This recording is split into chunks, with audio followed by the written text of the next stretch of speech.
All right. Hi, everybody. I'm with Juliette. She is my friend that I went to Thailand and Bali with exactly around a year ago now. And our trip took a pretty unexpected turn when Juliette came to me and told me that she wanted to part ways about 1 weekend. So, we're going to take the time today to walk you through what happened and how we handled such a challenging and unexpected situation. So, Juliette, thanks so much for being willing to have this conversation with me today. Thanks so much for having me. And I feel that people that have been following our journey probably had a lot of unanswered questions about what happened, And so here we are to share our stories of how we parted ways and why, and our friendship since. Exactly. I've had so many people that have asked me, "Oh, are you still friends with that girl?" Because they know that we split up in Thailand. And most people would assume that a scenario like that would probably cause a friendship to just completely dismantle. But here we are a year later. We're still as close as we were before. And it's really incredible that we were able to navigate that with so much maturity. So let's just dive in. Why don't you give us a little bit of your perspective on how we started our trip? Well, I felt from my perspective, the first thing I wanted to say is that when you have an experience in life with a friend, sometimes there's two different, completely different perspectives and experiences. People's bodies are different, people's perception are different, people's past traumas are different, people's point of references are different. So my experience on the trip in Thailand may be very different than Sheena's experience. But the biggest thing with a friendship is to understand that other people may be coming from a different place based on their past experiences, and to love and honor that person for their experience, even if it's different than yours. So my experience going into this trip was very different than Shayna's, because Shayna can sleep anywhere. She could sleep on a plane, she could sleep in the airport, she could sleep on a chair, she could sleep anywhere. And I'm the type of person that I need to have everything perfect in order for me to sleep. So our sleeping schedules were completely different from the beginning. We got on the plane. She has her little eye cushion, her little eye pillow, and she's able to just knock out and get full sleep, where I didn't know that my nervous system in my body takes a while to adjust to sleeping. And so from the beginning, it was night and day difference of our nervous systems. And there was no right or wrong or good or bad. It was just we were adjusting from day one very differently. So when we got on the plane, you just like had a full night's sleep, totally cool. And I was on the plane, I don't know, was it a 26-hour flight? I was wide awake and I was like excited. I was ready to go and I had all this energy and I couldn't sleep, where you were just completely in bliss. So that's how we started. And then you said, okay, let's go on our layover in Japan. Let's go into the city. We have like an hour. We could go into the city, and you were running through Japan 100 miles an hour ahead of me. And you were like the Energizer Bunny going through the crowds. And I'm trying to keep up. And you were like, here we are, Shady Ginsburg, going through the crowds in Japan. We had an hour. We didn't know where we were going. We had no idea. We didn't know the language. I was communicating on WhatsApp with a friend that lived in Japan. And she's like, oh my God, it's the middle of the night in Japan, around like 10 o'clock at night, 11 o'clock at night, 12 o'clock at night, whatever it was. And my whole circadian rhythm was completely off, because here I am disoriented, our bodies are adjusting, and you're running through the crowds. I'm communicating, trying to figure out. We have our maps open and we're trying to find. It's all in Japanese, our maps, and we're like going to people that are all. Everybody was Japanese, and we're like, where do we go? You're racing through the crowds. We're trying to find sushi, and it was a fun adventure. It was exciting adventure. Oh, and then we had to go through customs. We had to go through customs to get to Japan too. So it wasn't. We had like an hour, and we're literally finding money. We had to transfer the money, right? So our money had to go into Japanese money. We were putting money in a locker at the airport, right? Then we were checking out of the airport, going through customs on all these long lines. And then we're like, I don't even know if we're going to make the connecting flight. And that guy that was on the plane said, well, he was, I don't know, he was from an Asian country, said, I don't know if I would do that. I don't know if I would do that. So the thing about Shayna is she has so much energy and she's so full of life, which is fun and it's exciting, but not everybody could keep up with you, Shayna. And you say that you don't know that you have a ton of energy and you don't realize it. You think that I have a ton of energy, and I do have a ton of energy, but I felt like nothing compared to you. And it was fun and it was exciting in the beginning, but that was the beginning, and that was the little taste. It was, we're going through customs, we're doing fingerprints, we're doing photos, we're going through our passports. And I don't think you realize that we would have to go through customs to get out of Japan and then back in and then go through security again in the airport and then get the baggage transferred and put it in the locker and get the money transfer. And so that was the beginning of the adventure. So would you remember that? Do you remember a little taste of that? Oh, yeah, I'm laughing over here because the way you describe it, it sounds so hectic, but truly we were in a bit of a rush because we didn't have all that much time in our layover in Osaka, and we were navigating a country we had never been to, in a language we'd never spoken before.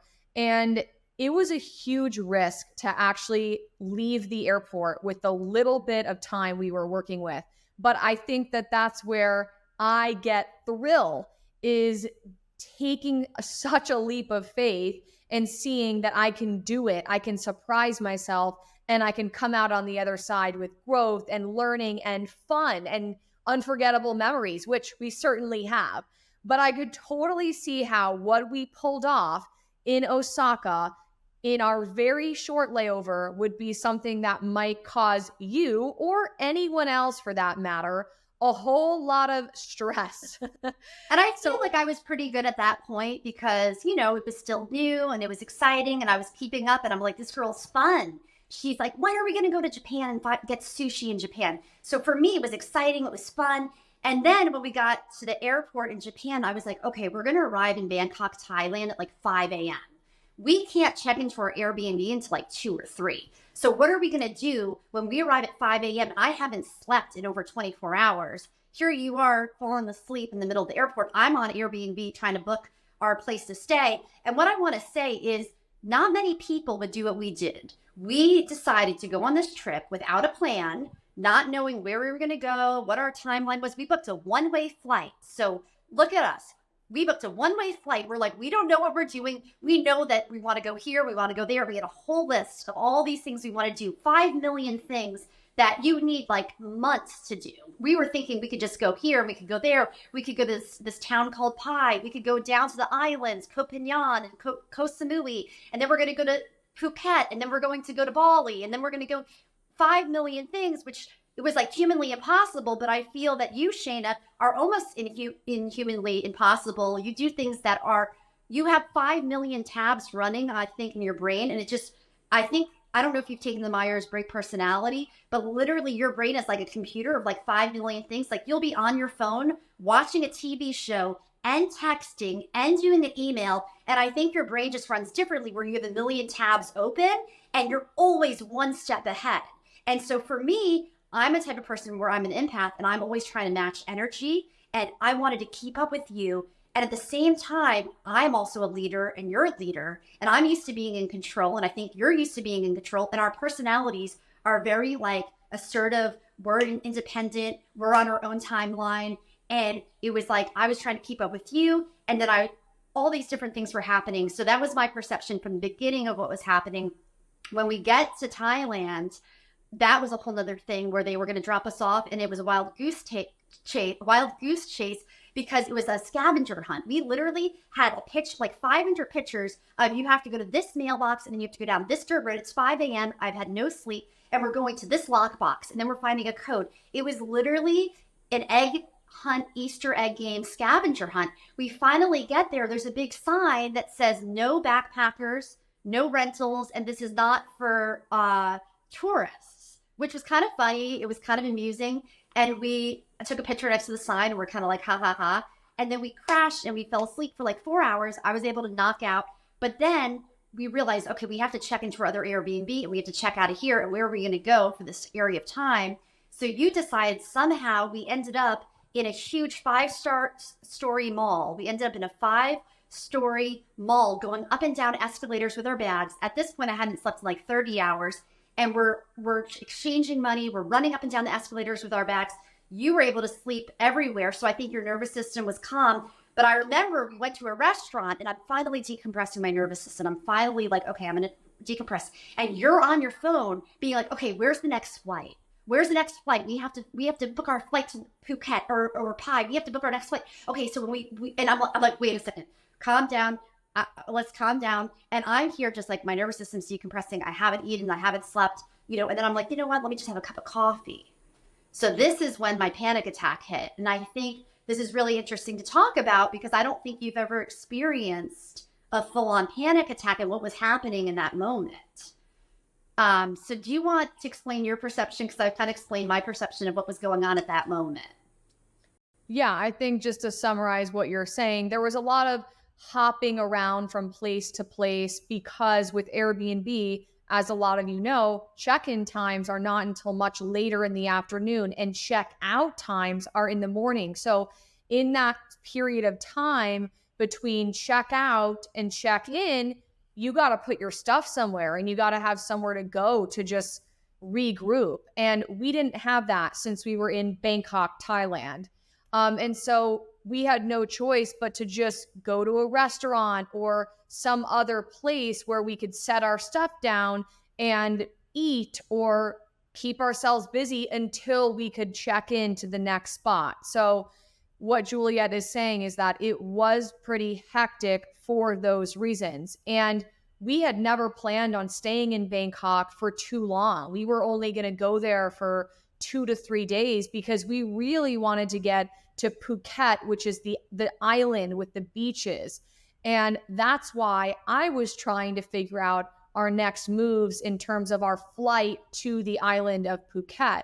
But Juliette was still in a space of figuring out how to adjust to the newness and the time difference and her anxiety and the sleep deprivation. So in this time, just to preface this for everyone, we were totally getting along. Like there was no friction between us. We were not fighting.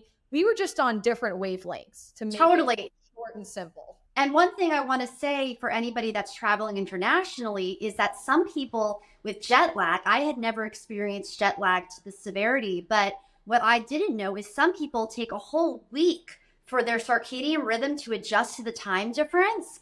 And I was expecting to adjust in a day, and Shayna was not affected by jet lag. So here I am in this restaurant in Bangkok, and I'm having an iced coffee. And then Shayna's on her phone talking about our next move when I'm still regulating my nervous system because I had no sleep in over, I think, 30 hours at this point. And I had an iced coffee, and then all of a sudden I felt like I was leaving my body, and I'm like, I think I'm having a panic attack. So I took Shayna's hand and I held her hand. I'm like, just hold my hand. And when you have a panic attack, for those that have never had a panic attack, to an outsider, you look completely normal. So Shayna's probably sitting here thinking she looks fine. I don't understand what's happening. But inside my body, I felt like I was leaving my body and I felt very disassociated from my body. My heart was racing. I felt like I couldn't breathe. I almost felt like I was dying. So in that moment, I said, what do I do to self-regulate? I'm in a foreign country. Shayna has never had a panic attack. To an outsider, I look completely normal. So what I did was I went into the bathroom and I started doing all of my somatic experiences. So I started shaking. I started breathing. I started doing all of my motions. There's something called breath of joy where you breathe in. And I was literally in the bathroom doing all of this, shaking this out of my nervous system. And, panic attacks are something that could happen out of anywhere. And after posting on Facebook about my experience, many people had come out to me and emailed me or messaged me and said, I had the same experience. And it's panic attacks can come on from lack of sleep and from caffeine, which were two things, and jet lag. When you research jet lag, panic attacks and insomnia are things that come up. And I had no idea. I'm like, where is this coming from? I don't know what the trigger was. And in that moment, I was like in this fight or flight response, not sure how to get out when, Shane and I didn't have a disagreement.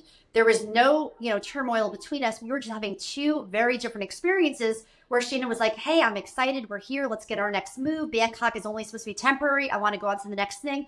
And here I am trying to regulate my nervous system, being like, okay, my body's adjusting. Something's off. I don't know what it is.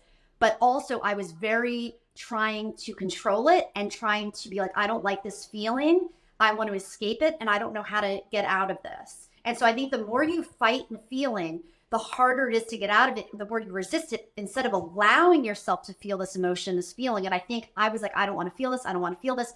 I'm vulnerable. I'm in a country I don't know. And I feel very exposed here. And I was like, I don't know how to get out of this feeling. So that's how I was feeling in that moment.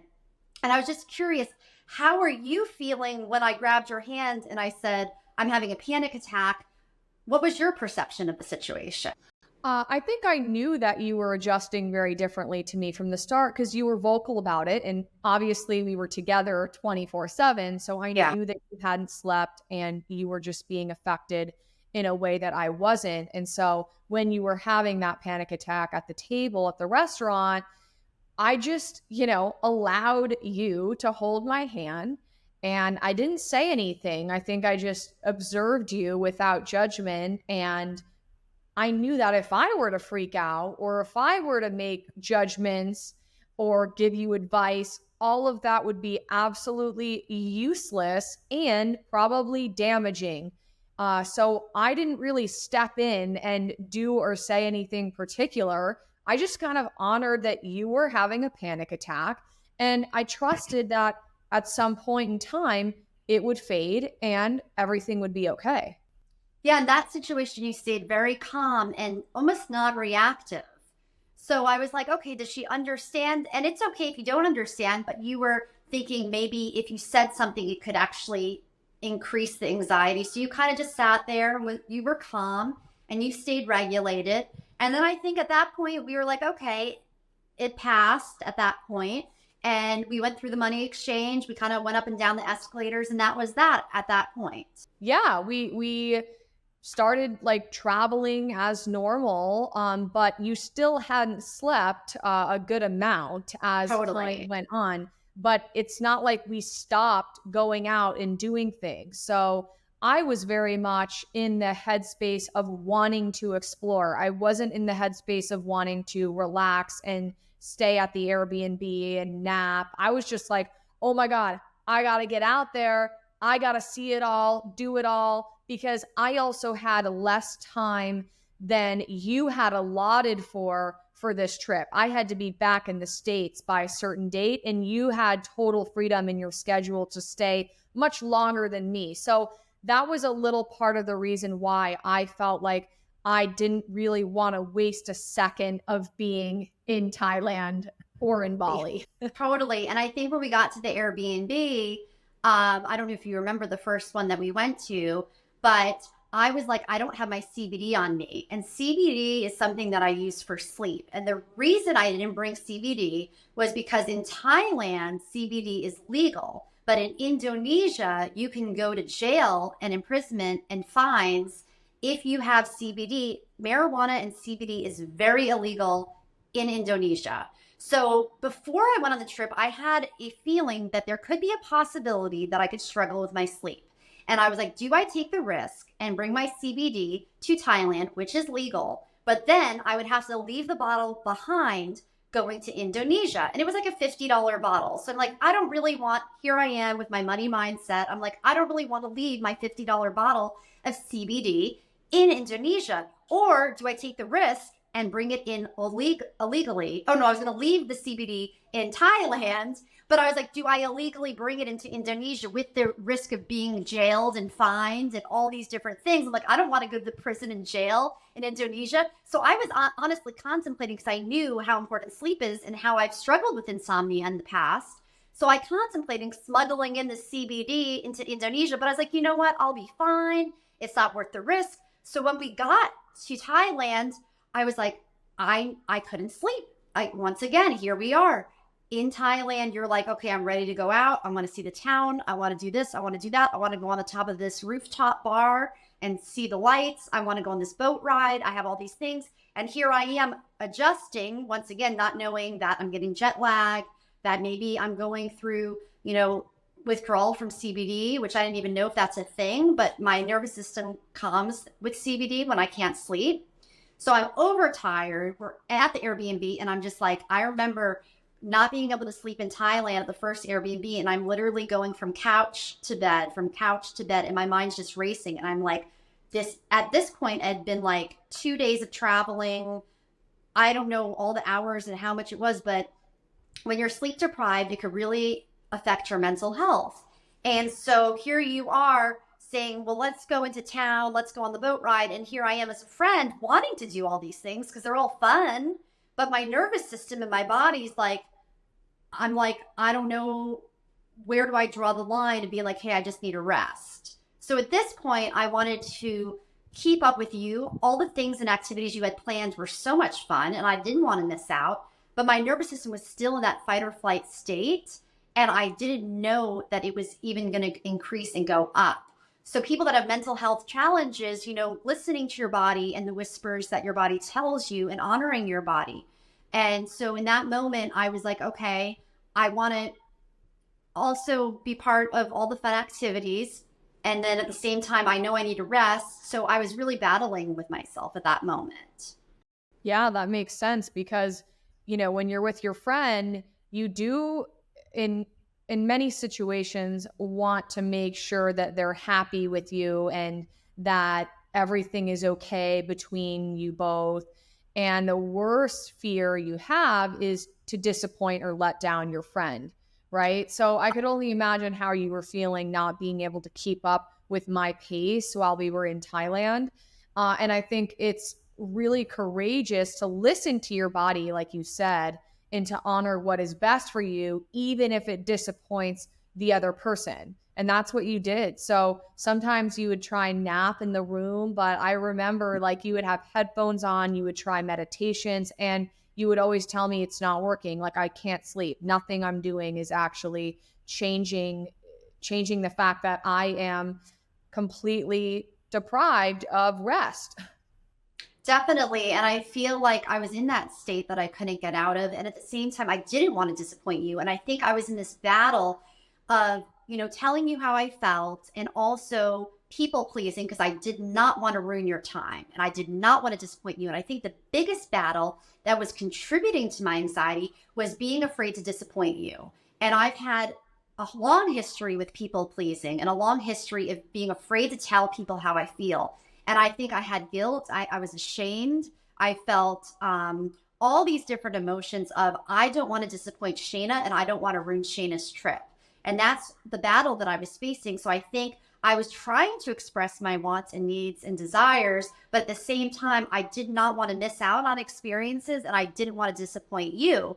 So at this point, we're in Thailand. We go out and we had a great time. We went out into the town and we went and saw the vendors and we saw people eating scorpions and funny exotic insects on the street. And then I ate some kind of exotic fruit that smelled and tasted like smelly socks. And then we had coconut ice cream and I went shopping and got clothes. And so at this point, we're still having a grand old time. We're walking the streets, we're laughing, we're making videos. I'm sleep deprived. I don't know, for like 3 days in or whatever it was. And then the next day you were like, okay, we're going to go on a boat ride. And it was very hot. And I remember I was like, okay, another night, couldn't sleep again. So in the morning, what happened was even though I didn't sleep, it was like 3 days into this trip, no sleep. And I was like, okay, I'm going to power through. And I just remember we were at a restaurant before we get on the boat and we were rushing. And I think rushing could be another trigger for people that have anxiety is like, digesting food. Sometimes you have to sit and be calm and digest food. And I think if I wasn't with Shayna, I might not be on this routine of going to town, going on the boat ride. I might have just relaxed at the Airbnb the whole time and maybe gone into town and take a leisurely stroll. But when you're traveling with somebody else and you're on two different frequencies, there's no right or wrong, but sometimes it's hard to adjust with other people's energy levels, other people's sleeping patterns. And just knowing that for people that do want to travel with their friends out there, that it's not that your friendship, there's any conflict. It's just even living with people or traveling with people, everyone's on different wavelengths and frequencies and energies. And there's no person that's better than the other. It's just what it was at that point. So we ended up going on the boat ride. It was very hot. But I do remember the next day, I think we transferred to another Airbnb and we were booking flights. And I think one of the flights we ended up canceling because we would have to go to take another taxi, like a 5 hour ride. We didn't realize how far everything was away from each other. So we were navigating together at the same time, trying to make the best of the experience. And we at that point, we had gotten a massage that was really nice. Okay, I wanted to talk about this because it's all coming back. We had the most amazing, relaxing Thai massage. And I was like, okay, my nervous system is regulating. I'm feeling calm. I'm feeling good. I'm feeling really blissed out. And then all of a sudden, Shayna goes, we have to jump on a motorcycle right after the massage. We have to jump on the motorcycle. And here I am, like stoned from this amazing massage. And Shayna's in the distance on this motorcycle going, woo! And she's like, all right, now we're going to go to the palace. And we got to the palace and we're running through the palace, dripping sweat. And then that day, we got the massage, right? We get on a motorcycle, we're dripping sweat through the palace, and then we run to eat food, and then we jump on a plane. So that was just one day. And also there's a 12-year age difference too. But I think Shayna doesn't realize how much energy she has, and it's unbelievable, really. So that was my perception up to that point. We were still together. I was still keeping up. We were jumping on a plane, but still no sleep. And we were going to the island of Phuket. So that was the next step. At that time, that time we did not separate. We were in Phuket. Well, originally when we were in Bangkok, we thought we were going to go way north in Thailand to, I'm totally Pai. It was called Pai. Yeah, Pai. We thought we were going to go on a flight, but after we realized how exhausting traveling was, and we knew we had a lot more on the itinerary, what we wanted to do, we just scrapped the trip up north and decided to get straight to the island so that we could lay on a beach. Because for those of you who have not been to Bangkok, imagine like New York City, but in Thailand.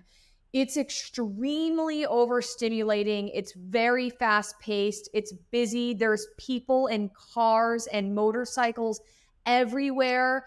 And honestly, it's really not somewhere that you want to be for a long, long time because there's nothing relaxing about it.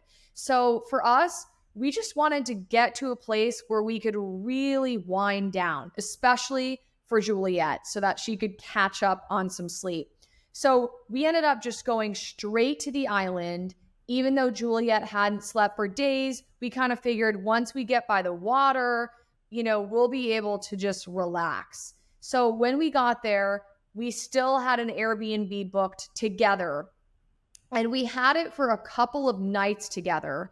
But when we arrived in Phuket, Juliette was getting increasingly concerned about her lack of sleep, and she was researching online different solutions that might be able to work for her.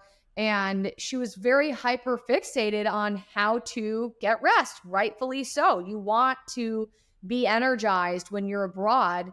And so it kind of, I feel like, took up a good amount of your headspace and energy trying to just figure out what you could do to start getting back at my level. Totally. And the thing is, you just wanted to have fun and have a great vacation. I would just wanted to get out of this fight or flight response. And the anxiety attacks were just increasing and getting worse and worse and worse. And so for me, it was like, I wanted to tell you so badly, hey, I think we should separate because I know when I'm by myself in my own Airbnb, I could self-regulate and self-soothe and calm and get out of this. But at the same time, I was so afraid to tell you because I was so afraid that it would ruin our friendship, that you would be mad at me, that, maybe we'd no longer be friends. What would your family think? And I felt like I had this responsibility to stay with you. And of course I wanted to spend time with you, but I just felt we were at completely different frequencies and energies. And I just needed time alone. And I had a hard time telling you. I think I did say something like, I need my own Airbnb, but I didn't know how to say, hey, I'm not ready to jump on another plane to go to Indonesia. I need more time.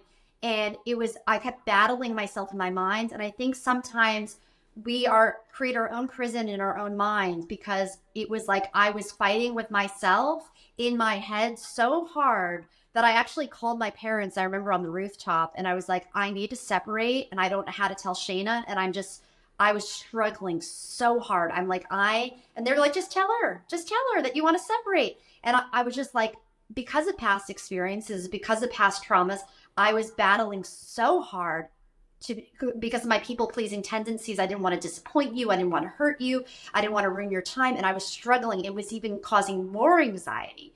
And so I actually didn't even say anything. You were the one that said to me, hey, if you want to go separate, we're going to be fine. And it was like a huge relief. And this is a lesson for everybody, not just about this trip, is if you have to tell somebody how you feel, it's going to eat you alive if you don't tell them. And it just escalates and escalates and escalates and escalates. Say the damn thing, say how you feel, because the people that love you and the people that are really your friends are still going to be your friends no matter what you say. And if they don't like what you have to say or they don't want to be your friend anymore, it's not a reflection of you. And it goes back to the 4 agreements. Don't take anything personally, because Shayna could have taken it very personally that I wanted to separate on this trip. But she is such a strong individual with her own identity that she knows that my experience had nothing to do with her. She didn't internalize it. She didn't take it personally. She was like, all right, I'm going to be fine. Many people in that situation would have reacted differently. They would have been like, what's wrong with you? I can't believe you're leaving me. They wouldn't be friends anymore. And I think a lot of friendships end because of lack of communication and the lack of understanding that someone else's experience might have nothing to do with you and you can't take it personally. Just like my experience of having anxiety had nothing to do with Shayna. It wasn't Shayna's fault. I was having my own experience. She was having her own experience, and we were just coexisting. But to understand that people could have a different experience than you, and it's not your fault, and it's not anything you did, shows maturity and shows that in relationships, with family, with friends, communication is number one in telling people how you feel, because there's families and people that go years without expressing their wants, needs, and desires and saying how they feel. So I think that's the spiritual lesson of the whole experience for me, is for years I kept in how I felt. I put everybody's needs before myself, and I was afraid to say how I felt. I said it 2 times, but that's how impactful and important it is to say how you feel, because if you keep it inside, that could cause turmoil and suffering. And if you're in a safe environment with a safe person, they will not take it personally and they will understand. So that was my learning experience from the trip. Yeah, first off, I do commend you for having the courage to go separate ways with me while we were in Thailand, because like you said, it's much easier to people please and to just say, "Oh no, I'll do whatever you want to do," and to keep your mouth shut just to keep the peace. But when you keep your mouth shut to keep the peace between you and someone else, you rob yourself of peace within.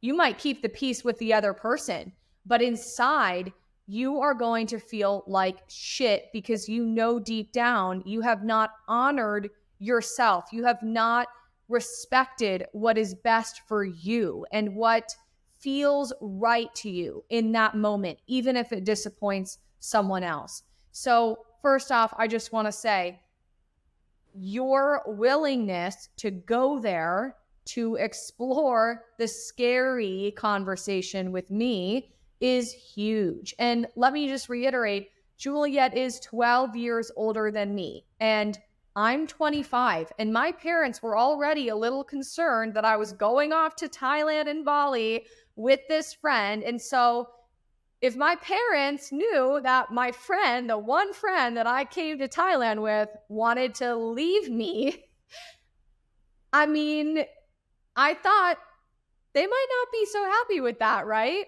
But I was so secure in myself and so confident and so certain that I would be fine. And when I was able to translate that certainty and that confidence to my family or to friends, no one needed to worry about me. And I wasn't worrying about myself. Why? Because we had already traveled for a good amount of time before we parted ways. I got a little bit of familiarity with the people in Thailand. I saw how safe it was to be there, even alone. And there was no part of me that felt like I was risking my life to go off on my own. So knowing that I would be okay by myself in Thailand made me realize that there was no reason to get upset at you for wanting to part ways with me. And not only that, but there was no way that I could possibly understand what it would be like to have anxiety and sleep deprivation in a country I had never been to before. And so for me to be resentful towards you for having a difficult, challenging, and emotional experience would be a really shitty way to be a friend, I would say, because being a friend involves being empathetic, having the ability to put yourself in the other person's shoes, and being accepting and embracing of your friend through all stages and moments in life, even when they disappoint you, because disappointing another person is inevitable in life. Like, there is no way that any one of us are exempt from causing pain for someone else, whether it's intentional or not. It just happens. It's part of life. So, was it disappointing that you decided to part ways with me while we were in Thailand? Yes, because I wanted to spend time with you. That was the whole point of us traveling together, was to share these once in a lifetime experiences. But did your anxiety and sleep deprivation make me think any differently of you? No. If anything, it just gave me information about how I could show up bigger as a friend, how I could support you in time of need, because I would hope that you would do the same for me. So when you asked, can we separate? Is that okay? I was like, yes. And I could say that with peace of mind. I could say that from a place of certainty and a place of joy, quite frankly, because you telling me that you wanted to separate was a huge opportunity for me to travel by myself for the first time in a foreign country. And why would I say no to an opportunity as big as that when I'm somebody who preaches about taking risks and going into the unfamiliar and the unknown and the scary situations in life to evolve and transform and see what you're made of. So I took this whole experience with us together as a big, big learning lesson for me to know how to be in relationship with someone who is different than me, to respect another person's boundaries and experience emotionally, and to approach that from a place of love and understanding, and to also look at every crappy situation that happens to me as a situation that's happening for my growth and evolution. So thank you for being the catalyst for me to grow in that way, to meet a different version of myself while I was traveling abroad solo. Totally. And what I wanted to say to kind of extend what you said about, instead of it happening to you, having an experience happen for you. I think sometimes when we have suffering in life, or things go unexpected, or life ebbs and flows and has highs and lows, and some things in life are unpredictable. And a lot of times in life, we think this is bad. This is horrible. This experience shouldn't have happened. I wish this didn't happen. But I think when we're in hard times in life, we have to look at the lessons. And in every hard experience, there's always a deeper truth, and there's always a deeper lesson.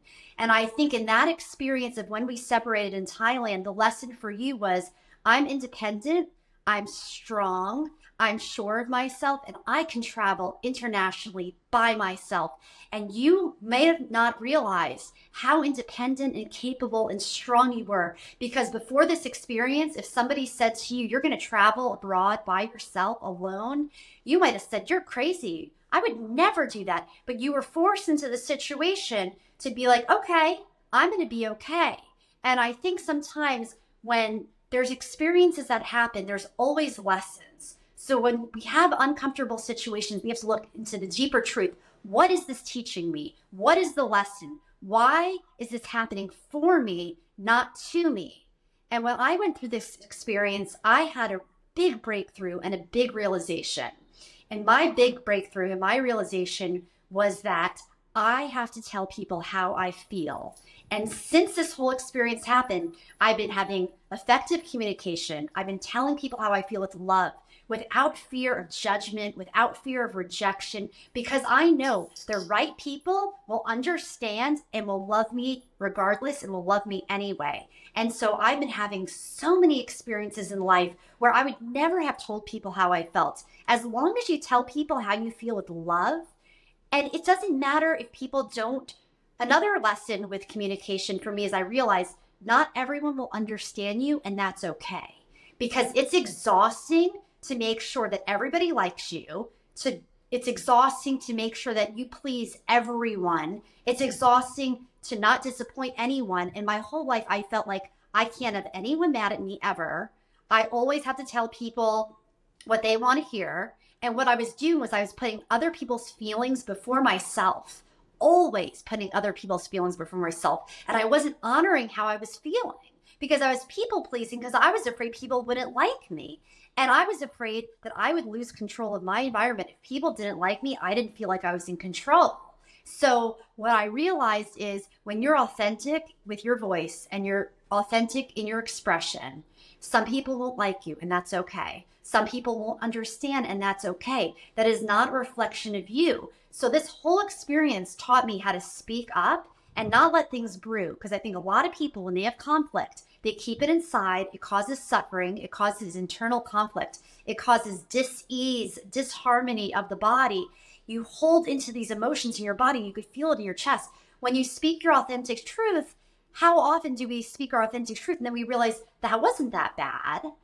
We create scenarios in our mind with our imagination about worst case scenario. What about best case scenario? What's the best that could happen? Not what's the worst that could happen. What's the best that could happen?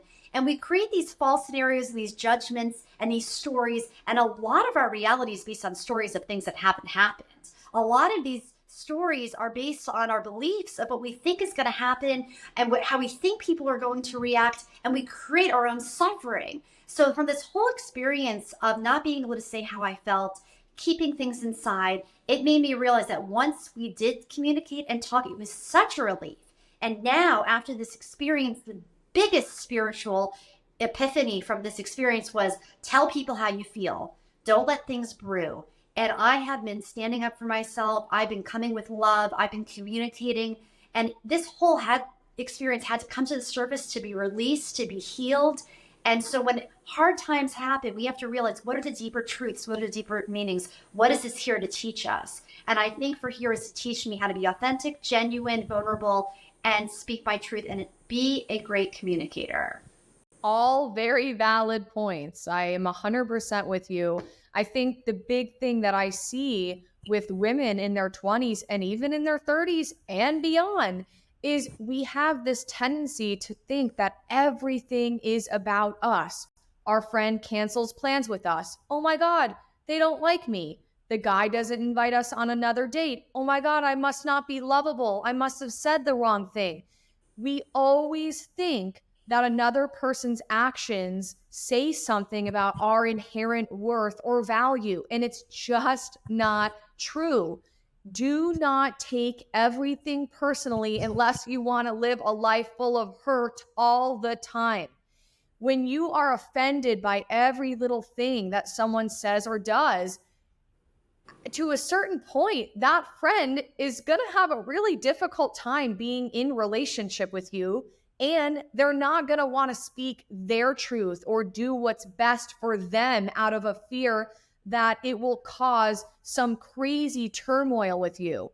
And in this situation, when you told me that you wanted to part ways with me in Thailand, and I responded very well and I was very receptive, I think that gave you the opportunity to see how I manage difficult situations in my friendship. And that's what's made us still have our wonderful, deep, and close bond that we have today, despite all of this. So for anyone who's listening, I just really want you to invite you to do the work of learning how to not take everything personally.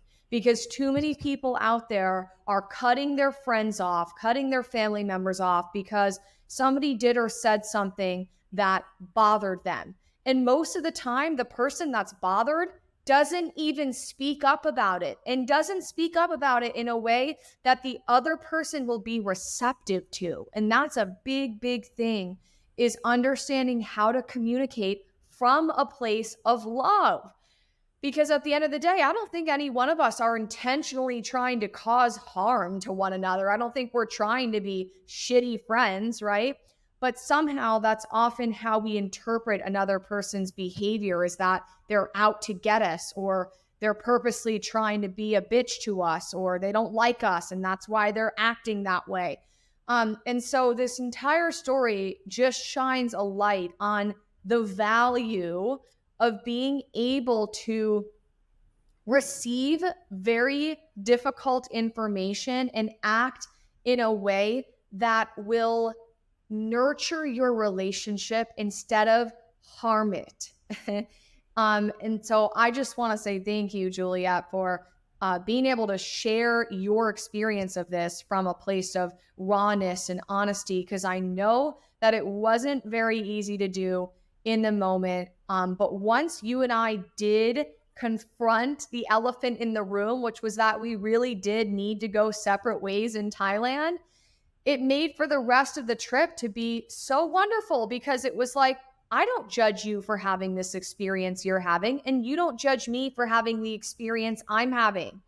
And I felt like I was not being shamed for wanting to go, go, go. And hopefully you didn't feel as though you were being shamed for wanting to rest and relax and take your time. And ultimately, that's what we both accomplished on the trip. We both went at our own speed. We both respected each other's timelines. And once we did part ways in Thailand, I did my thing, you did your thing, and we even reconvened in Bali. And I think honestly, creating the safe space, you created the safe space for me because you were like, okay, it's okay, we could part ways. And once you did that, it almost was like this release of energy of like, okay, she's okay with that. I'm safe. And then once I felt safe, I was able to sleep. And once I was able to sleep, I was like, you know what? Let's meet up. And we ended up meeting in Bali. We went to the monkey forest and we had an amazing time. And I felt like, you know, she's not judging me and I feel safe. And so I think safety is so important with friendship, speaking up and saying how you feel, because so many things get left unsaid with family and relationships, and just speaking your authentic truth and being vulnerable. And I feel that it's such a blessing that we're able to have this conversation a year later and not take it personally, and to understand the lessons and looking at every experience as a lesson. Yes, and that's something that you and I have in common. We might be 12 years apart, but one thing that keeps us so close is that we have this shared mentality that nothing that happens to us is ever an accident, and no breakdown is ever going to break us. It's going to give us breakthroughs. And when we look at life from the angle that every person and situation we encounter that challenges us is a moment for us to learn and awaken to something within us, we are less affected by things that would take most people down, that would ruin most people's relationships. And it's such a gift that the years and the energy that we've both individually spent on learning about ourselves, learning about how we handle certain situations, it pays off so much in moments like these. Very unexpected moments like these, where you are totally thrown out of your normal routine and everything is brand new to you. And you are just thrown to the wolves and you got to figure it out. It's in those moments where all the personal growth, all the healing, the therapy, the coaching, whatever it is, that's when we get to really put it all into practice and see what we are really capable of. Definitely. And I think that's the good thing about us is we look at the positives in any negative situation. We say, okay, what is this teaching me? What are we learning? And perception. So I think all of our personal development work, all the different healing modalities that we've tried, it's all there. And then we apply it to these situations that happen. And when things happen to us, we're learning lessons, we're speaking about it, we're saying, okay, what can I learn from this experience? And I think that's the beautiful thing about us is that we could take something negative, make it into a positive, and be like, what are the lessons?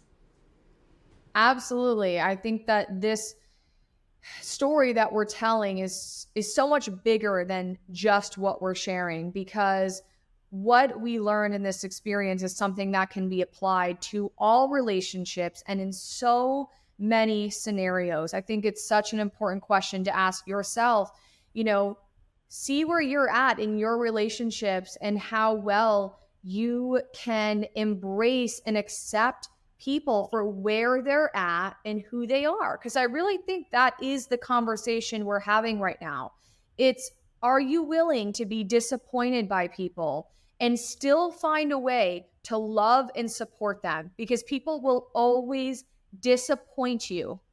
The question is really like, can you see, do you have it in you to have the empathy and the understanding that it takes to know that no one is out to get you and nothing is personal to you? That will serve you in literally everything that you encounter in your life. And one of my favorite quotes is that everyone is doing the best they can with the information that they have at the time. So everyone is doing the best based on their past experience, based on the best ability that they can. And so if we can love and accept people for where they're at and understand that it has nothing to do with us. And I think I love that you said it's okay to disappoint people and it's okay to be disappointed. And emotions, we have a variety of emotions, sadness, we have pain, we have grief, we have highs and we have lows. And if we didn't have the darkness, we couldn't really embrace and enjoy and appreciate the light. It's so true. Navigating the hard times in a friendship is important because no relationship is ever perfect, whether it's a romantic one or a friendship or with a family member. You have to learn how to deal with different personalities without running away. And I understand that people have very complex, you know, dynamics with certain individuals, and everyone's journey looks a little bit different, and you have to do what is going to protect your mental health and well-being at the end of the day, of course. But what I'm talking about is nowadays people treat relationships like they are disposable, and I find so much heartbreak in that, because relationships are the foundation of our life and they are what make the quality of our lives what it is today. And if you think about what matters most, you're probably not going to think about your handbag or your house or the trip that you took. You're going to think about the people in your life who have been there for you through thick and thin. You're going to think about the people who have laughed and cried with you, the people who have, you know, empowered you and supported you. And that's what we have been for each other, is we have been a source of support, love, understanding, and empowerment. And when I think about our trip to Thailand and Bali, I think about what a beautiful testimony we have about the value of sticking with it when things get tough in your relationships. And the fact that we've come out of this with an even stronger friendship is proof that anybody can have this with even the friends who have disappointed them the most. I think that's a beautiful way to leave this, that there's so many lessons in every experience and just looking for the lessons. Yes. And now, thanks to this whole situation from a year ago, I feel ready to just travel again solo. I mean, I'm happy to go with friends, but at the same time, if somebody said, Shayna, Are you ready to go abroad by yourself? I would say, hell yeah, bring it on. And that is because of you and because of this experience. So nothing is an accident. Everything happens for a greater purpose. You can find meaning in everything. And I'm looking forward to whatever awaits us next in our friendship, only because I know that the two of us can go through any storm together and still come out with sunshine above us. Thank you so much for having me. This was beautiful. And I'm so glad we got to talk about this because I think a lot of people had a lot of unanswered questions of why did they separate and are they still friends? And here we are a year later. We are still friends. And I'm very, very blessed that we can even have a conversation like this. And we hope that it has impacted at least just one person who's listening. Thank you all. And we'll see you next time.